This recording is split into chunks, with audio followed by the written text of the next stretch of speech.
Okay, I think it's time to give myself some accountability. I'm going to look at the notes and I'm going to stare at them because I think it's about time that I address this head on rather than looking at my laptop, which has got two YouTube tabs on. One of which being a person working out, and the other being on the YouTube studio of this channel, in which I can see which videos I've uploaded both publicly and privately, etc. This is the place where you can also make end screens and that sort of stuff on the computer version of YouTube Studio, not the phone equivalent. If you wanted to get around that, on a side note, you can delete the YouTube Studio app off your phone, go on Google, and then type up YouTube Studio, but stay on the web. Don't download the app, and then you can get the laptop equivalent of YouTube Studio, which gives you more privileges than the phone equivalent does, but it is a bit difficult to use, functional but difficult because it's not built for the phone. Anyway, I want to talk about the YouTube addiction, in which I'm hindering my progress with studying for the exams. I had a YouTube video up on the phone I'm recording on the iPhone XR, and alongside that, on the bed as well, I've also got one video of just music ready to play that's on pause at the moment, and then on the laptop I've got the other video that's up of the workout video. And now I'm making it way too difficult for myself to be able to study for exams when I've got three devices, not just three tabs, but three tabs on three separate devices up. And I've got another piece of technology by me on the bed too that doesn't have any YouTube tabs up or anything. But I thought it was dead. It's only on 4% battery. Yeah, if I really want to make the progress that I could be making, as I have spoken about in the past, over a year ago, I think it was April 2022 when I first spoke about the YouTube addiction I thought I had on a channel. I think it's time that I really do take this seriously, and I have tackled this in the past. The way how I've tackled it,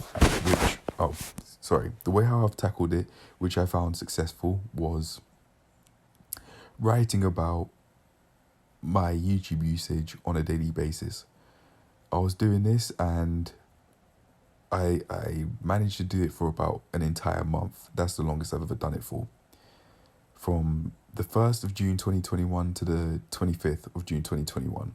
And the reason why I stopped was because I was having PT sessions at the time at the very first gym that I started recording videos in on the channel, but the second gym I'd ever been to in my life.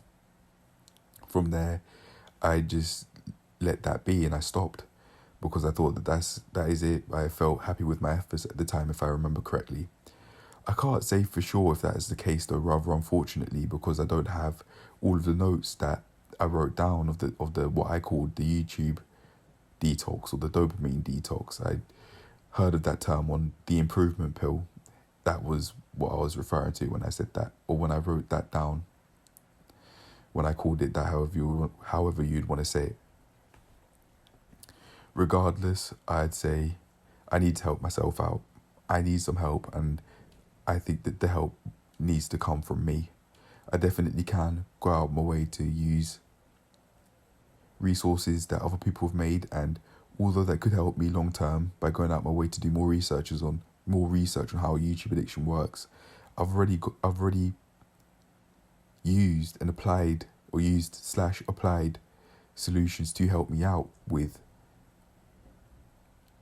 mastering my YouTube usage and not using it in a way in which I'm just completely addicted and impulsively watching video after video after video. And that is through journaling. It's just that I've decided to not do that on a regular basis, and hence I've only made short-term progress on mastering my YouTube usage more off than on, honestly, because I've been going out my way to make so many videos that I'd be looking at YouTube, the YouTube analytics of this channel, and in doing so and in uploading the videos while I wait, I'd sometimes be watching videos. Now, it has a use. Me watching YouTube videos has been quite helpful with learning things about personal training, anatomy and physiology, that sort of stuff, muscles and bones, knowing their names and how they work, slash function and that sort of stuff. But to me anyway, I obviously am not. That's not the only thing I was watching, and that's something that I actually have mentioned earlier indirectly. I had, as I said, and still have, some music up on the tablet, which is one of the devices that I've got open at the moment, on which I'm playing YouTube on. Meaning that I'm not just watching personal training videos, and I have to definitely hold myself accountable there in that regard. I'm not against listening to music. However, I am against allowing myself to just stay addicted. This is a choice. I have to put that out there to myself, that the way how I interact with YouTube is a choice. Nobody's forcing me to do it, and I decide to stay uneducated on how YouTube addiction works, on how addiction works in general. I have watched Healthy Gamer GG's video about addiction and how it works, and how sometimes people might jump from one addiction to another, but I don't really remember it. And although I've heard although I've heard him talk about and given the advice of breaking down videos that you'd watch, and I do that by just writing some notes down on Microsoft Office OneNote. I don't have Microsoft Word, but I definitely could do it there if I did have it. I'm just not willing to pay on a yearly basis for Microsoft Office. My dad has the CD, which you can plug into the laptop or PC, so it's just a lifetime access to Microsoft Office. But nowadays, I think it's becoming less commonplace to be able to get that CD. Anyway, yeah, that's what I would use. Sorry, to write down my notes, to journal, and also to break down videos with, as I was talking about earlier. Honestly, just like how it's taken a long time to create what I believe is a very deep, long addiction, it's going to take a while for me to master my usage long term, and to not necessarily defeat this addiction, but to instead go out my way to control myself, really. I don't want to talk about it as a matter of victory and defeat, because it's not something that I fight, I don't think. It's just an online application now. From a, how would you say, from a maybe biological perspective, a chemical release perspective in the brain, it goes way deeper than that, in terms of how much people would talk about dopamine release from watching such things, that sort of stuff. And although I'm not denying that those things happen, at least I think YouTube is that. It is an application, and it does also have that side, which is very deep from a reward center perspective, which when you watch YouTube, you'd experience a lot of dopamine release in the brain. I remember one time, I think after that 25-day, what I call the dopamine fast of no longer watching YouTube, back when I wasn't making videos. This is around about half a year or so before I started making videos on the channel, but I did make a couple of videos here and there in that year. I'd been making videos, I'll rephrase that. But half a year before I made this channel and started making videos on it, I sense that listening to music again that I would listen to in the past was a different experience. Like the music, although I've heard it so many times and listened to that specific song for so many years, it sounded different. And I don't think it was that it actually was different and it actually sounded different, i.e. there were different sound effects in the song or something like that, but it was because it had been so different.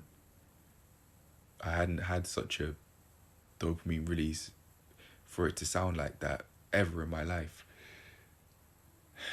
It's definitely something, it being my YouTube usage is definitely something that I would benefit from mastering. But I could start here and see or develop a reason as to why I think I should not necessarily stop my usage, as my parents would tell me, in pursuit of them trying to help me focus with my exams. That didn't work though. I personally don't think that they really understood that in order for someone to want to change, they've got to want to do that on their own terms. However, I can understand why they do that. But anyway, I could start off again here in terms of mastering my YouTube addiction and say, I could start here by developing a strong reason why I would want to master my YouTube usage, why I want to watch YouTube and how I think it helps me, and why I would want to watch YouTube less. So I can get into that now. YouTube provides a substitute for social life. I really lack a social life, and I'm not out speaking to people who I'd consider my friends on a regular basis, whether that be daily or weekly, for example, or even maybe on a fortnightly basis. I don't have relationships with anyone like that I'd want to have. For me personally, you could argue that seeing as I live with family, I'd have that relationship with them, but I'm only here speaking to family because I don't have the money to be elsewhere. But I'll soon make that change. Because of family interactions and the relationship I have with my family, that's just the point that I've got to where I'm thinking I'd just rather not be around them, if I'm being very honest with myself here. I lack a social life, and in substitute for that, I'd watch a whole load of videos, as I've mentioned.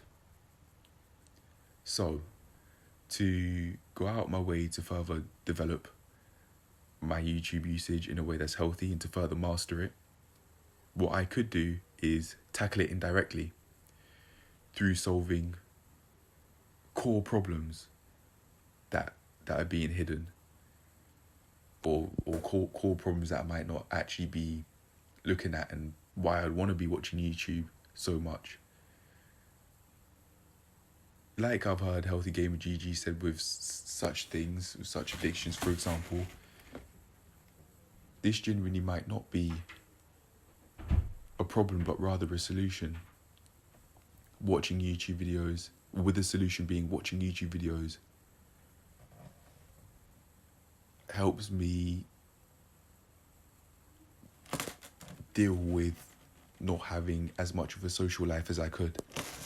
I'd like to imagine that I would have changed that by going around here, there and everywhere, here, there and everywhere when I move, because I'll be around the calisthenics parks and I plan to interact with people, not only through the job that I'd be doing, but through gym clubs, for example, through exercising in calisthenics parks, and just through other things as well, whatever they may be, whatever I decide to do. It might take a while, and I might think that it'd be difficult from time to time to deal with, especially in the age we're in now, in which, from a technological perspective, in which we are, in which a lot of us have a lot of technology around us. I've got 4 pieces of technology around me, and that's just basically on the bed or in my hand, like this phone is. 4 devices. And technically I'm looking at another one, which is my weight scale. Now, these devices do help me get around in this age, but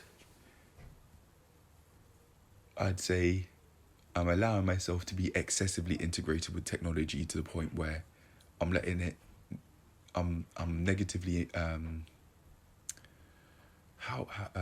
me try that again.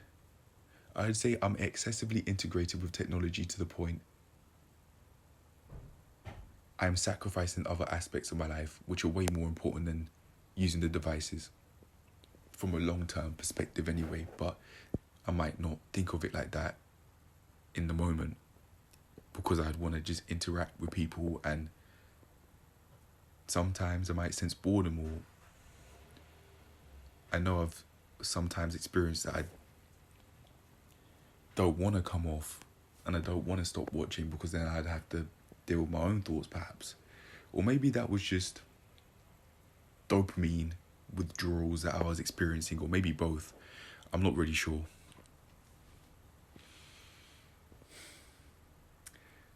I could start off with that though, especially after moving. Start off with those two solutions and then eventually really get into it by one, developing my social life, and two, journaling my thoughts on my YouTube usage, whether it be on pen and paper and or on a laptop or whatever technological device I want to use, whether it be laptop, tablet or the phone. I've got a whole load of stuff. And even the camera that I've got, yeah, I even forgot about them. That's in front of me. They're a bit difficult to see with the bookshelf in the way as I've been packing to move.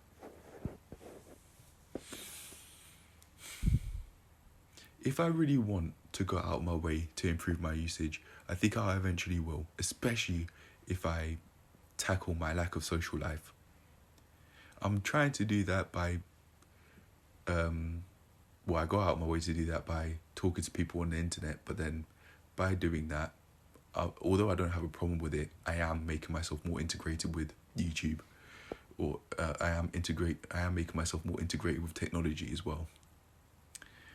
I'm keeping myself on technology for longer than I need to be on. It's just something that I need to consider along with watching so many videos on YouTube which resemble a social life I'd want but don't have. That is something that I can solve though, and there isn't nothing that I can do about that. But I'm not going to deal with it at the moment in terms of developing more of a social life now though, because I'm going to be moving soon, and by next month I'd like to imagine that I would be in this different place, and I'll see how it goes. Maybe my reality over there would not be or not align with the thoughts that I'm currently expressing and sharing on this video, but I'd like to imagine that they would be. I'd like to imagine that I'm saying that I'd like to imagine that I say I want to develop a social life. I've come up with the solutions for how to do that, and then I act on them when I get over there. I'd like to imagine that I do that, but just because I'd like to imagine that I do that doesn't mean that I will. Okay. I think I'll leave it at that for now and go out my way to talk about how I've been doing with my studying for at least probably the past 3 to 4 days. I have not made any notes on my section 1 task, which is about the cardiovascular system, partially because of this addiction that I haven't been dealing with, but that I've instead been just letting myself go through and be victim of. This is my responsibility to deal with it, and although I could say that I'm a victim of my addiction, I'd like to counter that argument and explicitly state that I'm not. No, I'd like to counter that argument by explicitly stating that I am in control of my actions enough to the point where I can assess what I think. I can accept that what I'm doing is something I don't want to be doing, and also act on that, act on those thoughts. Just because I'm doing something that I claim I don't want to do doesn't mean that I have to keep on doing that. I can always go out my way to change the directions in which I'm heading with this sort of stuff. Me not doing that is on me, and I'd like to clarify that I am not. I'd like to clarify to myself that I am not the victim of my own actions. And although my actions might negatively impact me from time to time, that is normal. It's something I have to know, and it's not necessarily extremely concerning or something I should be worried of. In terms of how much I do, or how many things I do that I'd say I'd want to be doing, and vice versa. How many things I'd be doing which I claim I don't want to do. It's me that's doing all of those actions, and therefore it's me that can further reduce how many actions I say I don't want to do but I'm doing. And I'd say excessive YouTube usage is one of them.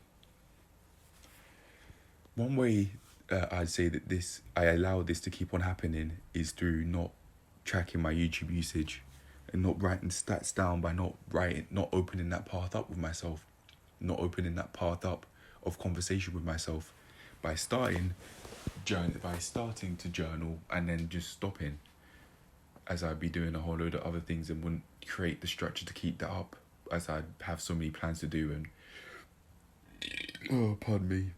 as I'd have so many plans to do, but I wouldn't go through all of them. Not only due to sleep routine, but potentially due to just straight up inefficiency as well with my work. Now, I could say that I'm being harsh on myself, but sometimes that is true. I do go about things in a more inefficient way than I could be, due to things like this that are going on seemingly in the background when I think about it rationally and speak about it, but it's definitely a foreground issue. Me watching YouTube is a thing I do in which I allow myself to not have to use my head in excess. Although I'd be experiencing dopamine releases perhaps from watching YouTube, as people would say, it doesn't seem like it in the moment, and it just seems like I'm letting my head wind down unless I sense I'm on the verge of a headache. But in terms of how much brain activity is going on, how much sub-vocal thoughts I have in my head, how much I'm using my head, the activity decreases. I don't really have to go out my way to use my head as much when I just be watching videos and watching what someone's made. I think it's only a matter of time until I consume content of some sort, whether it be online or offline through books, for example. But just because I think that's the case doesn't mean that I can't control my usage. It doesn't mean that I can't control how much I watch and what I watch. I say how much I watch is more of what I think is an important issue to me for now anyway, versus what I'd watch. I'm not excessively disturbed by what I'd watch. Maybe sometimes some things would come up on the feed that you might click on out of shock and dopamine release, maybe, I don't know. So it'd be different spike or something like that. But yeah, very basically, this is definitely something that I'd like to work on, and I could just leave it at this and have this conclusion with my YouTube usage. On the premise, I don't open up that path of conversation with myself in which I analyse my YouTube usage on a daily basis. I'm just going to keep on yo-yoing back and forth between making short-term progress in which I'm developing and further improving my ability to watch YouTube in a way that I'd agree with, and not doing that for way longer periods than I am actually opening up that conversation with myself and setting up not only a monologue in which I address things that are going on related to my YouTube usage and in terms of how much I'd watch, for example, but also a dialogue between myself through analyzing what I'd be writing down in these journals after I would have done that, as I'd have a different opinion. As you grow and develop as a person, you have different opinions on the same topic as you learn more, and as you therefore think differently. So there's that. But anyway, after talking about it now, I think that's just the conversation I can leave it. I can have, for as long as I don't set up the foundations long term with myself, in which I discuss what's going on with my YouTube usage, seeing as I make videos on a daily basis, which is a part of why I'm on YouTube so often, then I'm not going to make any long-term progress of any sort. And that shows through me talking about it right now. And when I say I believe I have a YouTube addiction, and this is the same sort of stuff that I've been saying a year ago. And if I don't open up that path of conversation, as I've been saying time and time again, I'm just not going to make that long-term progress that I claim I'd want, but would not be acting on. Because for the most part, I wouldn't be having those sorts of thoughts, as I'd just be so deep in the addiction of just watching and watching and watching and watching. Sometimes longer than others, and sometimes not so long. Sometimes longer than others on other days, sometimes not so long on other days. Yeah. Alright, so there's that. And I'll leave it there in terms of talking about my YouTube usage. I can finish that section 1. It's 6:46 p.m. I've been going for 26 minutes 50 seconds, and I could just get myself a drink after all this talking I've been doing, and then do what I say I want to do. And also I'll talk about the last part of the video now. It's only a brief note.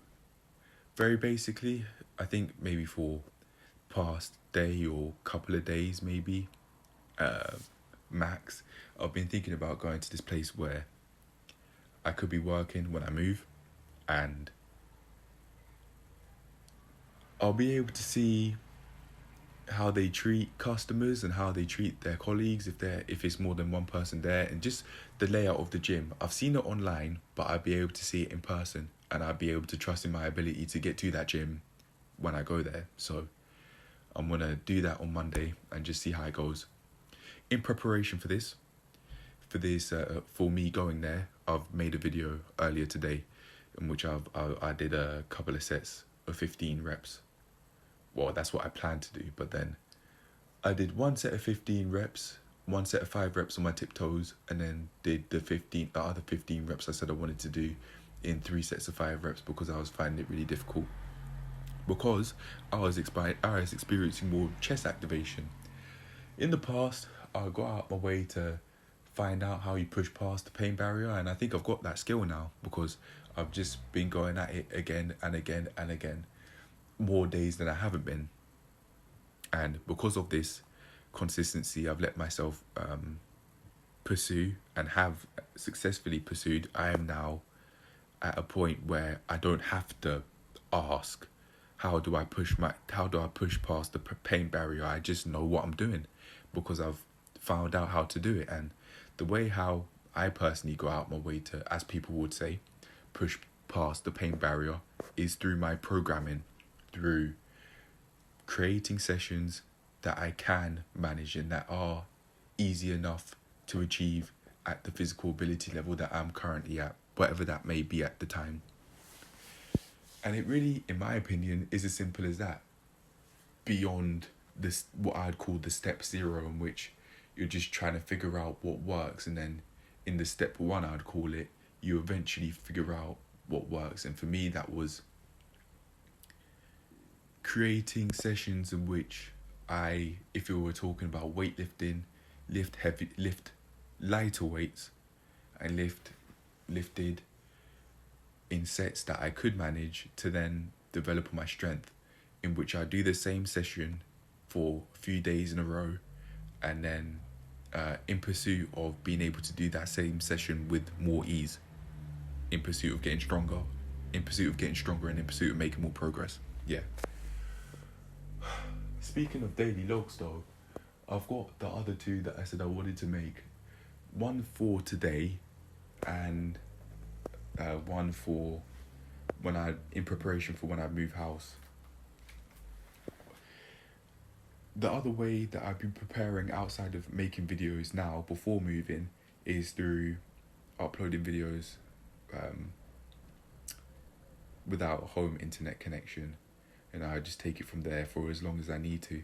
From there, I'd then be able to eventually find calisthenics parks that I've seen online around the area I'd be living in, and I'd also be able to go to different areas and just upload what I've got using an internet connection that isn't based at home. Yeah. So cheers to making that happen. And I actually, to be fair, could go out my way to do that when I'm over at where I'll be going to. I think I'm gonna go on Google Maps right now and actually see where I could go to have Wi-Fi that isn't home based, or that isn't at home.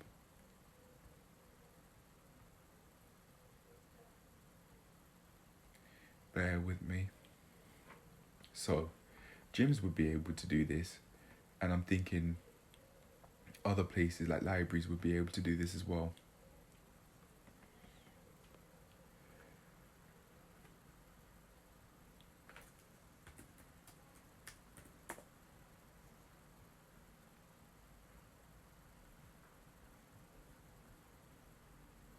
Okay, I found something. Let's see. When I go to this place, I'd then be able to ask them if I can use the Wi-Fi if they've got any.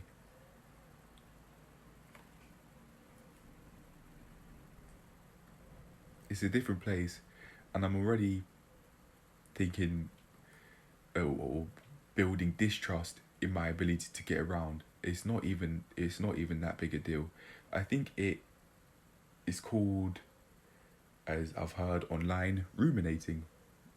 It's fine. It can't be that hard. It's fine. I can see that it's for the public, so it's okay.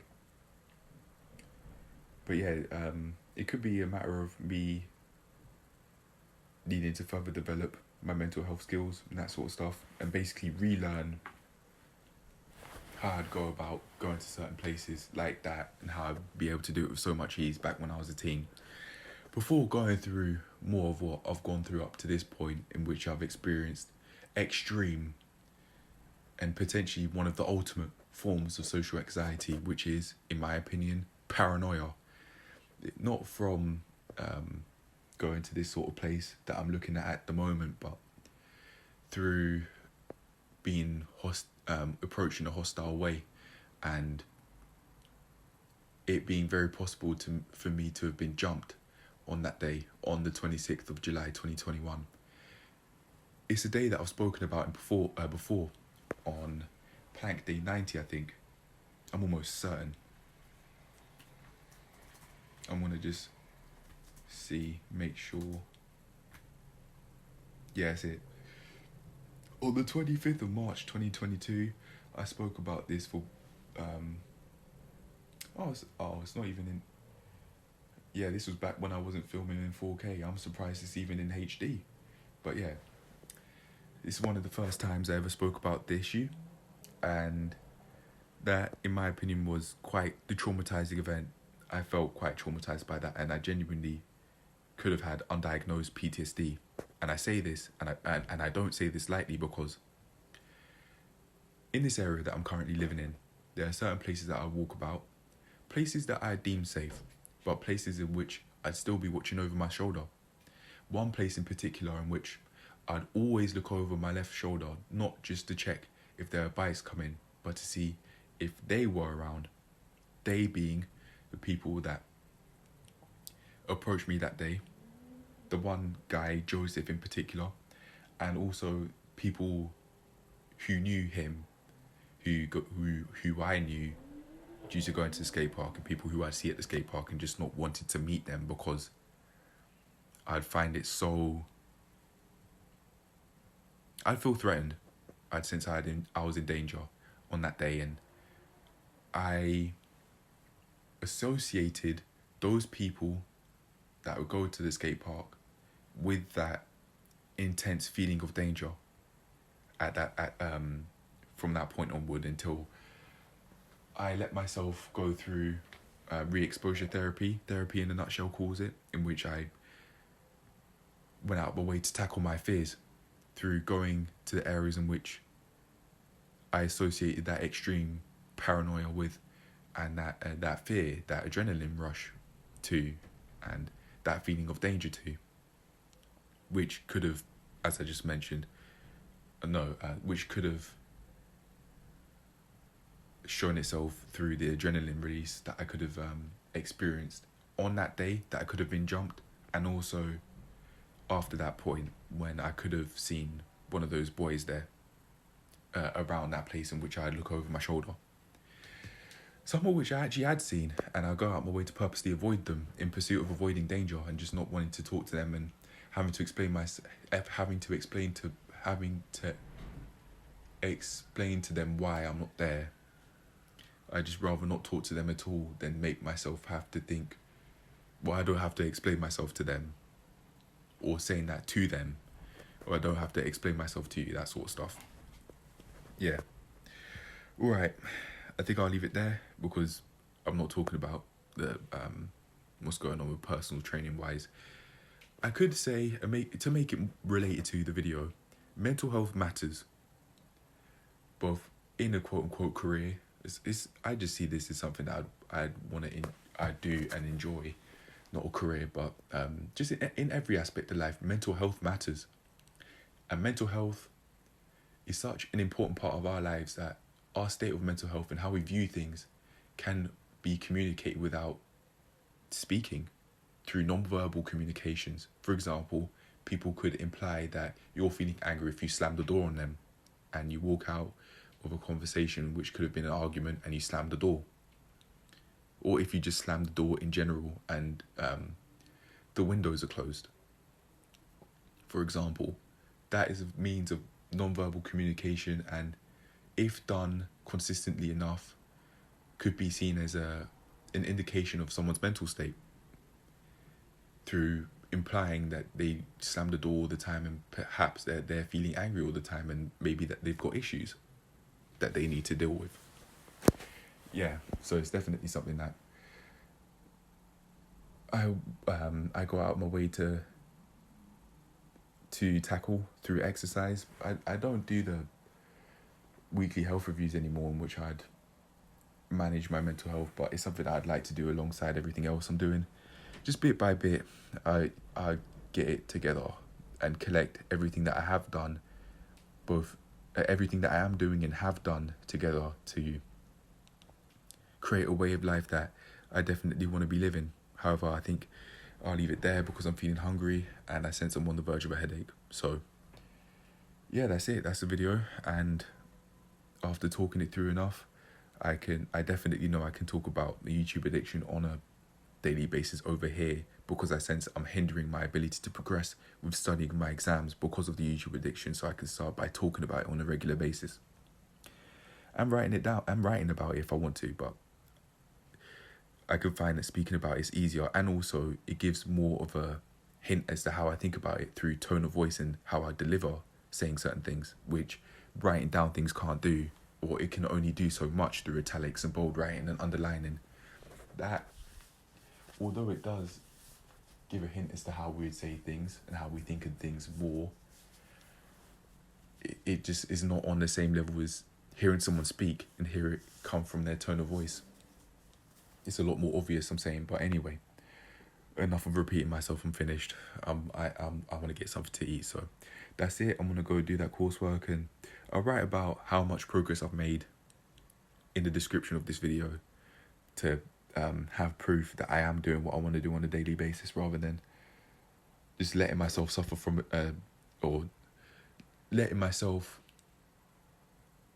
or sacrificing some aspects of my life, like studying for the exams, and holding myself back in that regard from really developing long term, due to addiction, which I wouldn't think I'm doing in the moment, but I'd say that I am making that sacrifice from excessively watching YouTube from the moment I wake up in bed to the moment I go to sleep, and I can't take it anymore. However, I'll leave it at that. I'm feeling hungry and I'm on the verge of a headache, so that's it. That's the end of the video.